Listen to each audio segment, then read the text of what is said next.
Hey everybody. So today we're going to talk about measuring individual performance. Typically in quality improvement in health and human services, we're usually looking at programmatic wholes, but there is a really good reason to look at individual clinician performance. And I'm going to show you 3 of the types of results you might get and the 3 corresponding actions that you may want to take.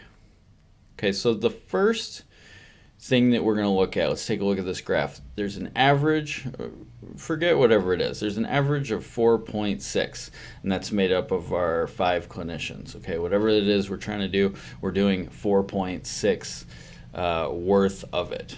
Okay, so we've got our average line, and you'll see that everybody's right around that average line, which means that our subpar performance here is being driven by everybody's results 1 through 5. So when this happens, it's a training issue. You need to bring the whole team together, retrain on the subject, and bring everybody up in order to improve that outcome.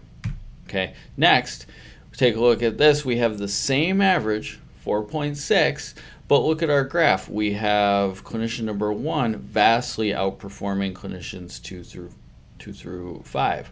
Okay, so when we see this, we know that same average, somebody's really outperforming. This is time for an interview. We need to grab clinician 1. We need to interview them. They've probably inserted their own personal processes on top of your programmatic processes, which are producing a lot of success. We want to package that, repurpose it, and distribute that to clinicians 2 through 5 and bring the average up that way. Okay, a third use for individual performance measurement, we've got an average this time of 8, a much better number than we were looking at before. However, one of our clinicians is sincerely lagging behind.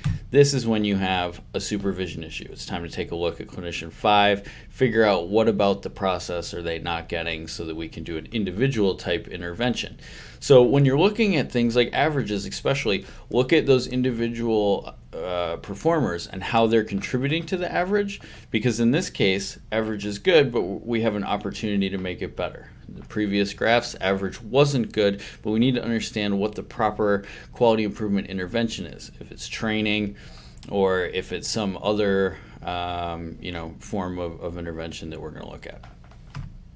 So thanks for listening today. That's been 3 good reasons to look at individual clinician performance from a quality improvement perspective. Thanks.